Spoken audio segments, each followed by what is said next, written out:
we're out on the yellow peril today, the BMW G650 XCountry that I picked up a couple of weeks ago off Facebook Marketplace. Second bike in the series of sort of cut price adventure bikes off the second-hand market, you know, just to show what else is out there other than the new stuff. So this bike's really interesting. Small volume production, or certainly didn't sell enough to make it a mass produced motorcycle. It used the Rotax engine, the 650 single cylinder Rotax engine that powered lots of F650s and G650s over the years. Only built for 2 years, 2007 to 2009. Obviously didn't sell, you know, and this is a yellow one, so I've been told by people in the comments that this was sort of the updated one with the steel subframe, whereas the aluminium one on the early versions was said to be a little bit weak. I think they also lowered the suspension, lowered the ride height as well on this second gen model. 53 horsepower, claimed 145 kilos dry weight, so I'd expect about 160 wet. Definitely feels small and manageable. I'm going to pull up in a second and just take you a quick walk around it, and then after that I'm just going to take you on a bit of a ride, do a bit of road, do a bit of trail, just show you what it's about, what type of ride it might suit, what type of ride it might not suit up horses. So we'll take it gently. Cold out today, been very windy down here in North Devon. Quick plug before I get onto this, I've got a reunion or a get together after Christmas, 10th of January in Hinckley. We're going to do a day at the Triumph factory, 2 nights accommodation at a hotel with a pool and stuff, so bring your partner. And it's just a chance for everyone to get together, have a guest speaker on the Saturday night and a 3-course meal. So that's on the website, www.dorothyspeedshop.com. Anybody's welcome. Okay, G650 GS or XCountry. That's looking a bit loose, isn't it? Let's get that tucked away. 9.5 litre fuel tank. I think that's one of the criticisms of it. And I think back in 2007, 8 and 9, people didn't know what to make of it. I think the world was going mad for big adventure bikes, the 1200 GSs or the 1150, whichever it was at the time. They were obviously, that was all everyone was talking about. Everyone wanted big motorbikes. And when this came out, along with, there was a 21-inch front wheel one and then a supermoto variant as well. This came out relatively expensive, so equivalent price today would be about £8,200. And you know, what was it? Who was it for? Who bought it? Well, Chris Scott, the legendary sort of Moroccan adventurer and round the world traveller, he bought one. He went to Morocco on it and he liked it, and other people had bought them and did long tours on them, obviously limited by that fuel range. But I think, you know, if we measure it by today's standard, it appears to be a very manageable travel bike. So not a trail bike, a travel bike, which might mean you encounter all sorts of different terrain. You might do long stretches on the road, you might do bits of gravel track, you might do bits of mud, whatever. And I would say, as a bike, it's probably modernised, or if we compare it to a modern bike, it's say like the Himalayan 450 or the CF Moto 450 MT. I mean, BMW followed this on a few years later with the GS310, which I've got to be honest, before I talk more about how the bike rides, this is in a different league to the 310 GS. I mean, obviously BMW are bouncing back with this new G450X, this parallel twin engined bike they've just showcased at Milan and at the NEC. But, you know, this shows the pedigree of BMW bikes, and I guess what gave them the legendary reputation, which they sort of sullied with the bikes that followed. But it probably shows how tough the market is in building a bike that's light and capable, but the fact it has to come at a price that people aren't willing to pay. And so that'll be the same question to ask when that 450 comes out. Will people pay $8,000, $9,000 for a 450 small displacement bike when you can get a CF Moto for $5,500 or $6,000? You know, same conundrum. But at $225 I pay for this. I don't think you could want for more, could you? Could you want for more? I don't think I could want for more. Right, let's see. Hey, let's see if we're recording. That'd be annoying if we weren't. Yeah. Okay. I'm going to take you up here. We're going to do a little track. I rode it yesterday home from the unit. I've just had to move units, so that's why I've been a little bit distracted, a little bit busy. Landlord wanted back into his unit, so I had to find a new premises. Pain in the backside. But we're in now. Nice new unit, actually, quite like it. So I rode it home yesterday, and I've got to say, 53 horsepower and a little weighted bike. Oh, we've got a tractor coming down, so we're going to wait for him. Is a hilarious amount of power to weight ratio and performance. Like, you know, we've got used to the Himalayan 450 and the CF Moto, and I think they're moderately quick bikes. But this 53 horsepower, 160 kilos, it goes incredibly well. Power is strong, smooth, tractable. It's 5-speed, so a little bit different. I don't want to hit that tractor. Just compared it to the bikes that I've had in the past. I own the Husqvarna TR650 Terra, which I absolutely love that bike. That was a 58 brake horsepower bike, adventure bike, 21-inch front wheel. Same engine actually, but that got the Husky red top on it, so it did 58 horsepower, and that absolutely flew. And this definitely reminds me of that bike. The only bike currently in production which uses The only bike that uses this engine today is the G650 DSX, which is, I believe, still on sale now, and it uses a 47 brake horsepower derivative of this engine. I did look at owner reviews on MCN last night, and it was pretty damning. It said it was a terrible bike, so it's a shame that such a great engine has been left languishing in a poor chassis and a poor bike, you know, because I think this is one of the great engines, which we'd have laughed at if we'd have said that 10 years ago, but it's aged so gracefully. And I'll show you when we get onto the road. You know, on this kind of track, this is kind of, again, savannah track, so Morocco, Stella Alpina type riding. Pretty nice, manageable, nice and easy stuff. And for this kind of riding, this bike's absolutely spot on. Suspension's soft. I think it's been dropped through the forks a little bit by the previous owner, who was obviously a little bit short in the leg. So I haven't got loads of suspension travel, and I've only got a 19-inch front wheel rather than a 21. So it's gonna limit its capability off-road to some degree, but I've got a nice, comfortable standing position. I'm sure if I sat down, it'd be all good as well. I've got no gear indicators. I can't tell you what gear I'm in, but probably about third or fourth.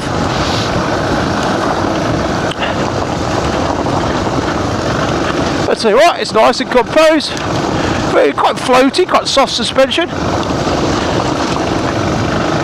I've got Metzeler Torrents sort of street tyres, 90-10s, you know, more road biased than dirt tyres on it.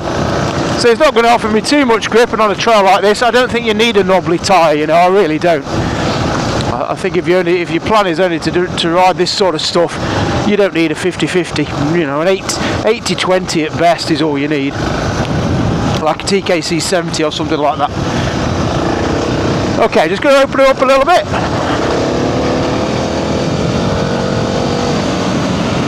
Gee whiz!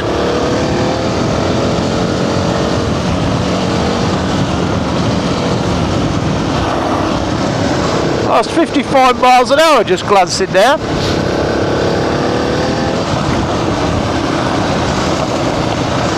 It's got an incredible amount of smooth power. It really is lovely. And I like that fifth, you know, only having a 5-speed box means you're not dancing up and down the box as much as you are on a 6. You know, I know people will say, well, you know, 6 gears better for long distance and highway and stuff like that. Probably it is, maybe it is.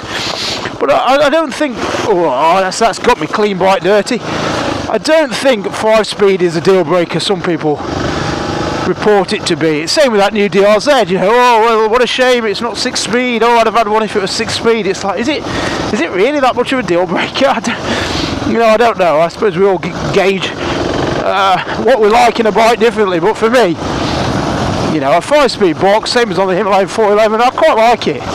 It means off-road you're not busy on the gearbox, you can just relax, and you know, you're not going to be doing a big high-speed motorway stuff on a bike like this anyway, so you're not going to be sat at 80, 85, just taking it steady.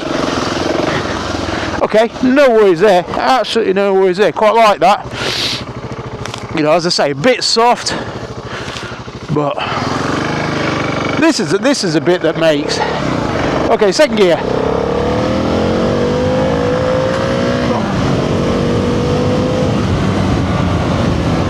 I mean, that That is strong, manageable acceleration. That's got a surge to it, a hit to it, which does make you focus. It does give you that sort of head shake that you get with a fast performing bike.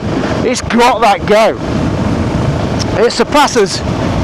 I think the only one that push it close is the Himalayan 450 when you get that on song, because that does hit hard at the top as well, but not like this. It's got some real legs to it. I really don't know why anybody would want faster than this, because this is fast for me anyway, you know, for me, relatively speaking. So 50 mile an hour, I think I've been fourth.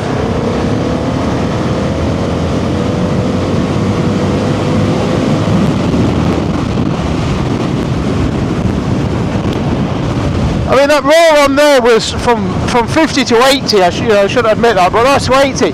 Fourth gear, beautiful roll on power. You imagine you're pulling onto a motorway, or you want to accelerate around a car. You've got loads of smooth grunt there. It's a great engine, and it's a great engine because it's lovely and easy to use when you're just chugging.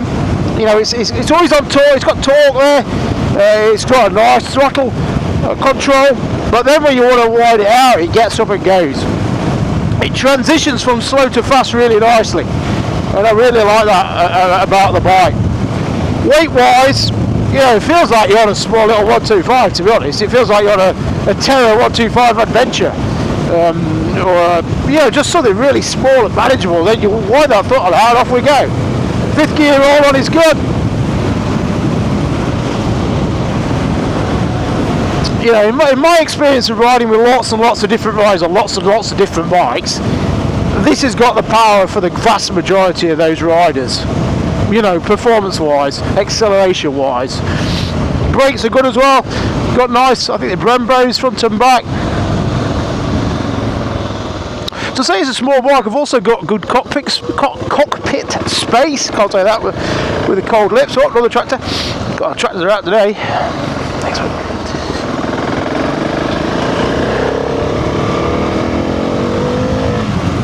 It just gallops, it really does. It does remind me of that Husqvarna Terra that I had, and I absolutely love that bike. That's probably my favourite bike I've ever owned. It eventually gave up the ghost when I read it at high revs back down from Scotland on the motorway one day, and I probably had overfilled it, because that's the problem with these dry sump bikes. Checking the oil is a bit difficult, and it's very easy to overfill them.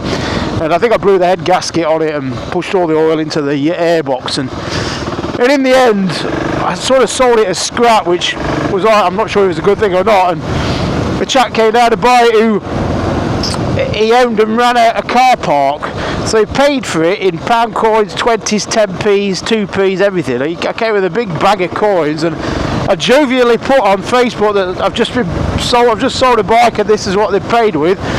And the guy who owns a fish and chip shop in Bideford messaged me and said, I'll buy that off you for like 70 quid more than what was there, because getting money out of the bank, with the fee of getting money out of the bank, was higher than giving me an extra 75 quid, which I couldn't believe. So yeah, I got rid of the Husky, and then I seen it recently actually on Facebook Marketplace for sale by the bloke who sold it to me, the bike shop Stafford Motorcycles, who I bought it from. He's eventually ended up with it back because he loved the bike as well. He's put a new engine in it. So yeah, the Husky Terra was. I remember taking it round Ireland with a group, and I had people on like MT-01s and GS's and big bikes. I remember galloping along one stretch, like open marshland tarmac. And that bike was just the fastest thing on two wheels, because it got the grunt out of the corners, it got the speed down the straights, and then it got the agility and guile in the corners. It was a beautiful bike to ride, it really was. I just got a milk crate strapped to the bike, so nothing fancy with the luggage setup, but what a bike it was. It really, really, really, really was. I was so sad when I sort of blew it up. So yeah, I'll take you to a lane anyway, stop talking. I don't think I'm going to get it past him. The screen, I think, has been put on by Stevie Wonder, or it's been lent in storage. I think it had been laid up for about 6 months, and it's always maybe been pressed against something. It's just pushed it off at a canter. Otherwise it's a stock bike, this one. Looks like it's had paint, like it's missing the stickers on the tank, the G650 XCountry stickers. It's had the end guards fitted recently. Looks like a bloke owned it for a long time, and had it regularly serviced, just didn't ride it very much. And I've got a feeling it was in mint condition when he traded it in, and that's how the bloke I got this off got that bike. He gets Fowler's old trading stock, and I've got a feeling it was mint when it was traded in. But unfortunately, whether it got used briefly in road salt conditions, or whether it had been laid outside for a bit, just a few of the bolts have furred up, and the spoke nipples are just tarnished a little bit. You know, nothing dramatic, but yeah, it's a shame, because otherwise it'd be absolutely mint bike. Everything else on it is very, very, very tidy. We're not going to do that. We're not going to do that lane that I did on the Versys the other day when I dropped it, just for the fact that we have got road tyres. I really don't want to be picking a bike up, and I've embarrassed myself enough on that lane now. So I'm going to go to one that's longer, a little bit easier, but will show that, you know, a bike like this, even with road tyres, can still get you down a green lane or dirt road, and sort of show you that you don't have to invest in the tyres all the time, or actually, probably more accurately, that tyres can't overcome technique or lack of technique.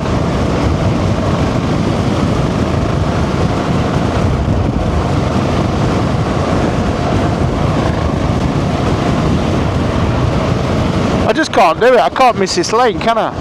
I'm addicted to video embarrassment. I'm going to do this lane. I'm going to do this lane. I'll board to follow that car. I'm going to do this lane. The power, I love it. On these back roads, this kind of hustle bike. Strong on the throttle.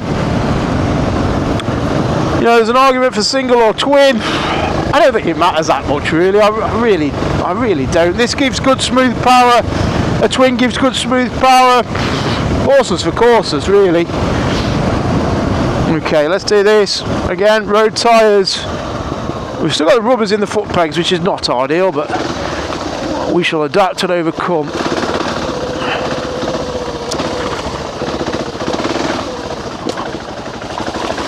So the key, oh yeah, I'm moving around a bit.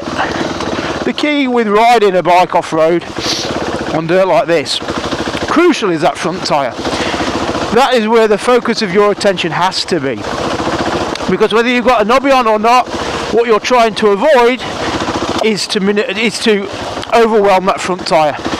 And that includes braking with the front brake on muddy surfaces. Obviously that's going to overwhelm the front tyre. Leaning too hard on it, so turning too tightly. And majorly, really, failing to observe cambers.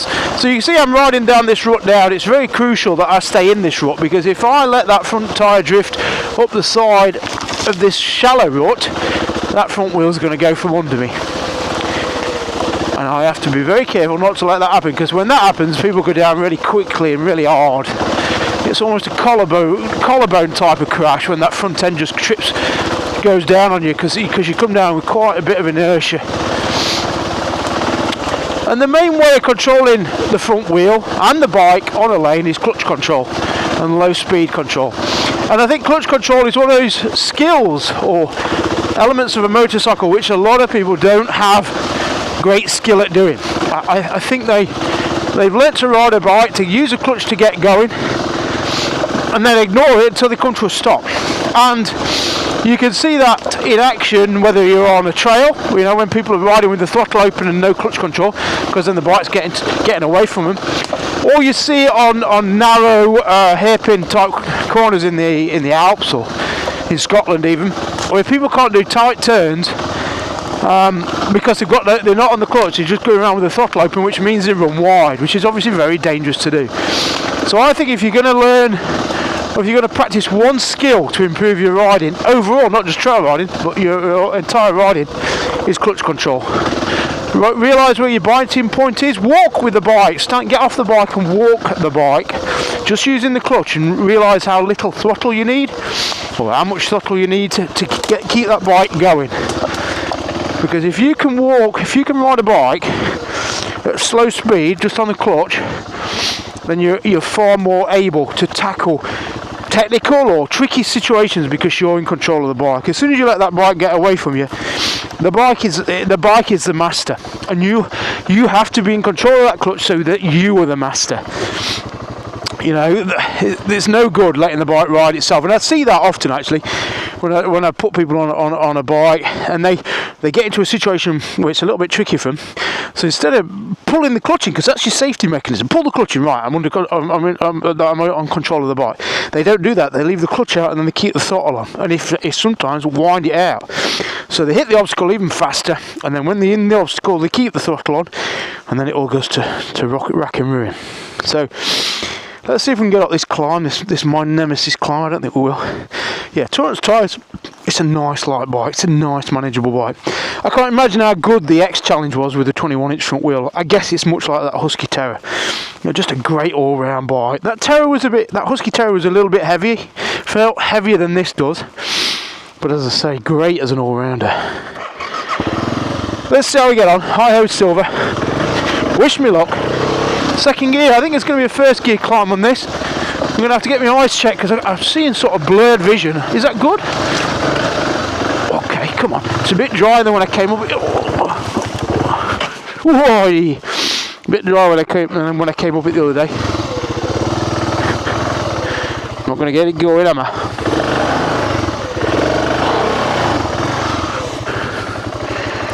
I'm in that same situation with the Versys, but I tell you what. Yeah, I can see you won't see it very well, but okay, I'm going to fast forward this. I won't subject you to this misery again.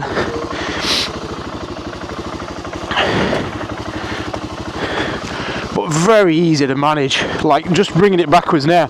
I've done this on a lot of bikes, I had to come down backwards, and this is probably the easiest one. Nice low seat height, get my feet down nice and easy. The bike doesn't feel heavy. Confidence in bad situations is kind of, you know, what you want in a bike. It's alright having a bike that you're confident on while it's going good, but it's how confident you are when it's going bad. That's the makings of a good bike, you know. I'm going to take my glass off and steam it up again. Yeah, this is a really nice little bike, really nice. God, why did we overlook these gems? You know, we're all chasing big dreams back then. Big dreams, and we've missed some absolute gems right under a bit more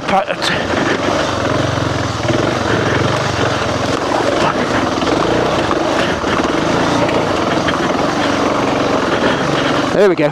Down and paddle, down and paddle. Whoa, oh, I've got a stick in my nuts.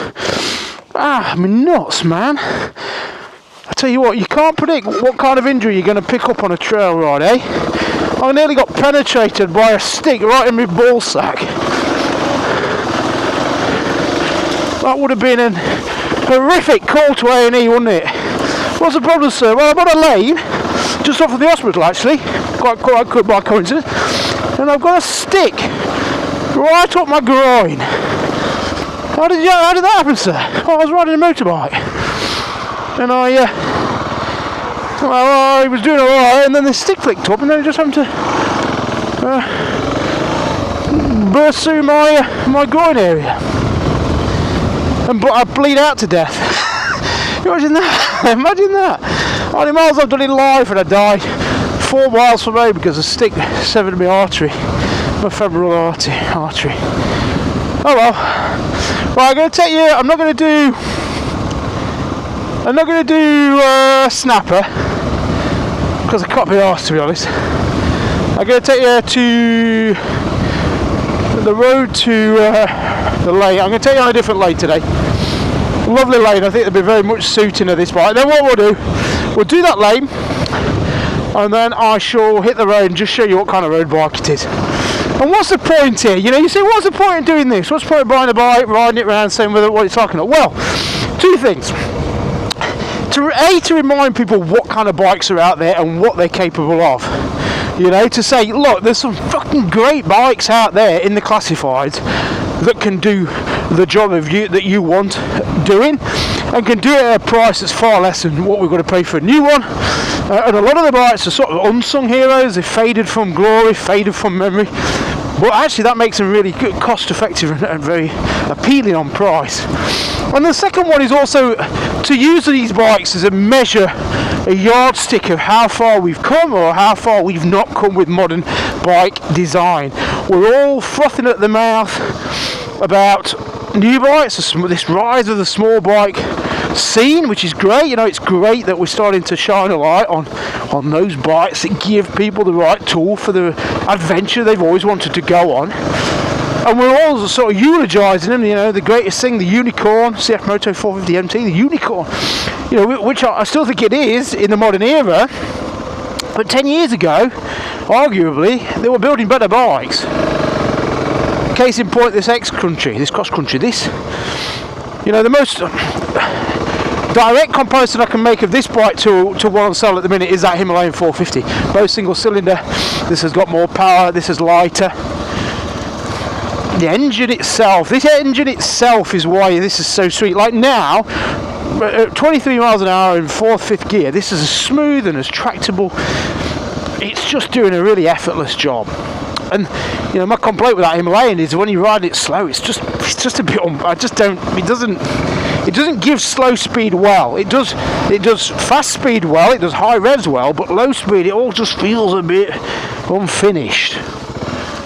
But this, maybe it's the extra CC, maybe extra refinement, maybe it's Euro 5 mapping, which has sort of ruined things a little bit. You know, this is just a sweet, sweet little engine. Ah, sorry. Why am I? I'm architect of my own downfall. I really am. Is anybody else in that? Is anybody else like that? Oh God, I couldn't get down the first quick enough.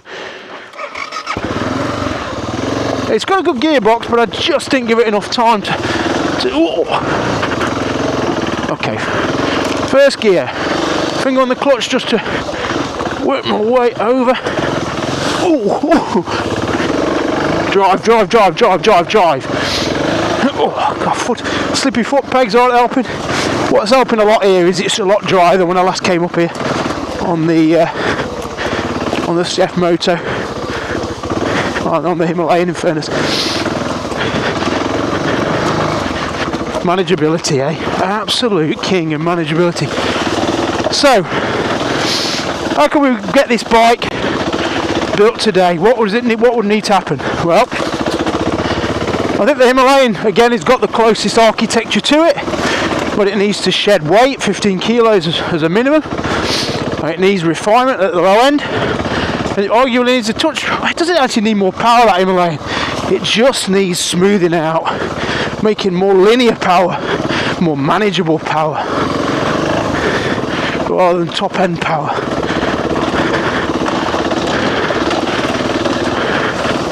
This is slippy as... I think dry leaves are almost as slippy as wet leaves. Oh, yeah.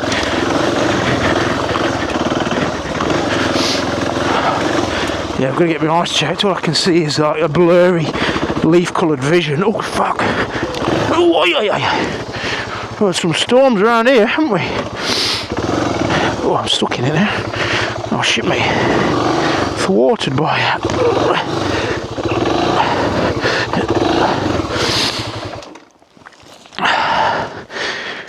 Oh, I'm stuck. I'm not stuck. Right, what am I going to do? My little rescue. Don't sit on the bike. You're not doing anything to help the bike when you sat on it. Rock it.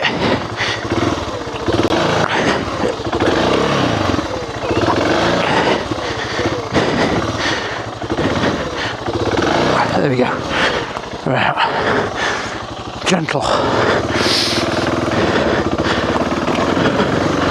Aim of trail riding.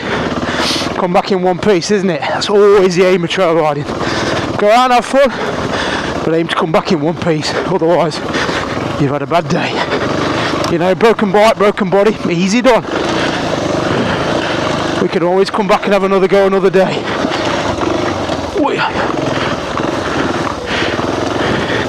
So it's this type of terrain here where you're going to benefit from a 21-inch front wheel.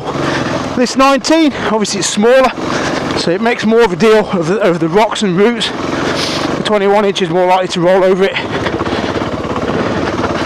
But I tell you what, a 21-inch front wheel with knobbly tyres on this, Oh, perfection. Almost perfection, I would say. Hey, look at that. I'm not going to bother with that other lane now. I think I've done enough. Two familiar lanes. Aided today by being in the dry. I think had they been wet, I think I would have been. I'd still be there at the bottom of the first one, to be honest. Okay.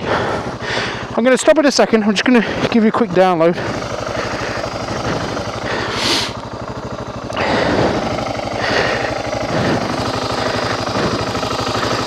Can't put the side stand down. Why's that?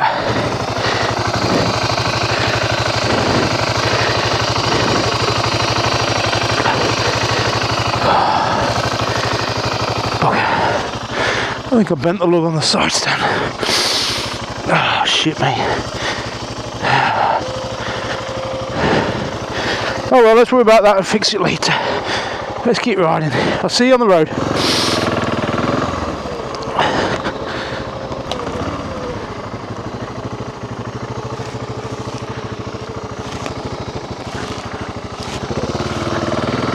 Okay, back on the road.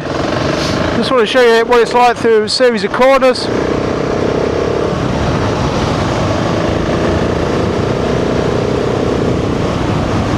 That's fifth gear, 49 miles an hour. Oh, we're in a 40, just back off a touch.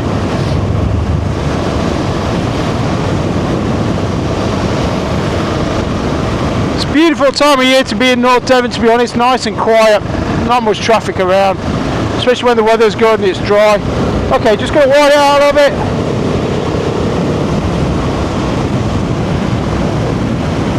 Just want to see what it cruises like at sort of 65, 70.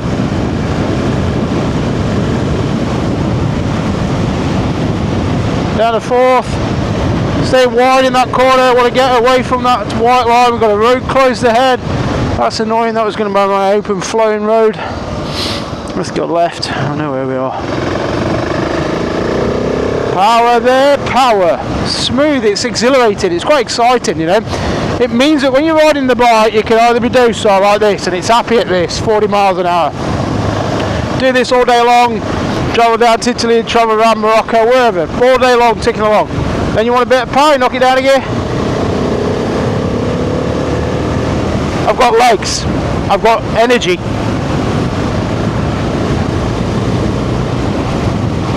It's a bike with a sort of two personalities, slow and hard, or slow and fast, but it's got a nice trajectory between them.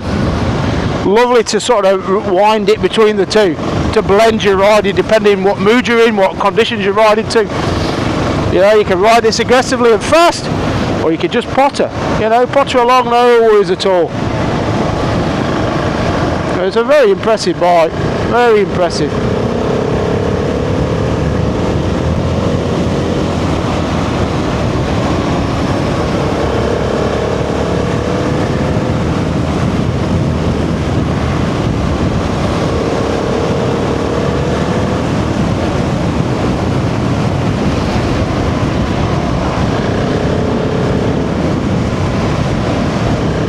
Staying wide, staying away from that centre line,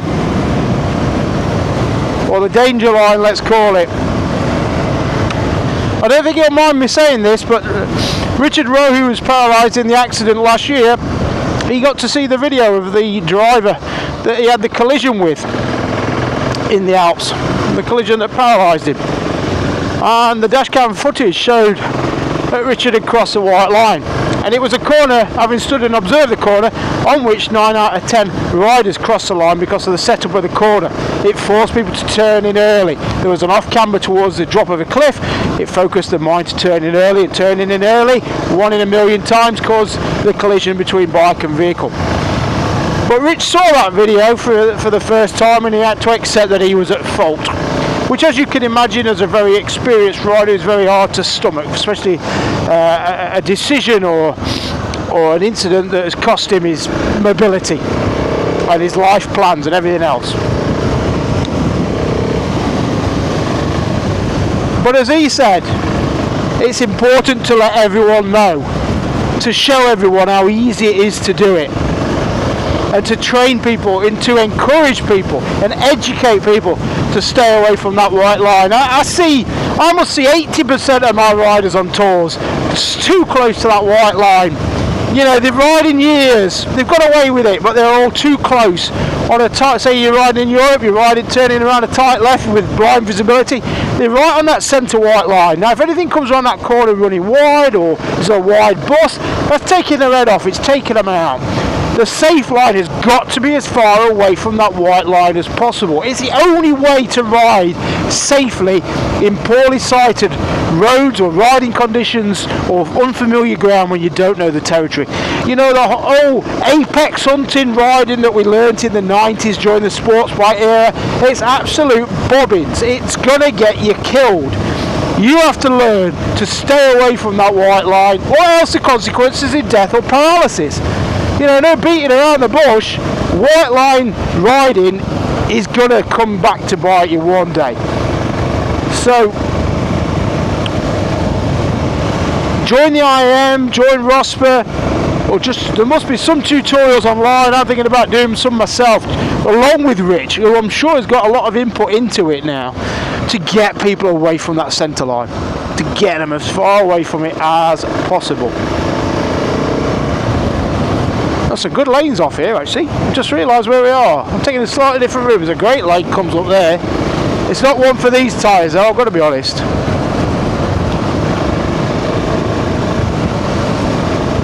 But yeah, this is a sweet bike. A very sweet bike. Power. Watching those farm exits. Anything coming out. Alertness when motorcycling is paramount. Absolute 100% focus. Has to be.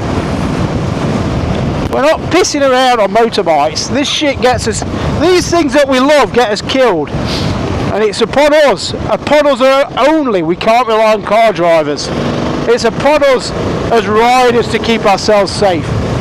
To come back in one piece, to tell of the journey that we've been on. That's why this obsession with performance and lightness and everything else that goes along with motorcycling, this selling of high-end stuff, is no good when the number one remit of an adventure on a motorcycle is to come home in one piece. Now what is the best motorcycle for coming home in one piece on?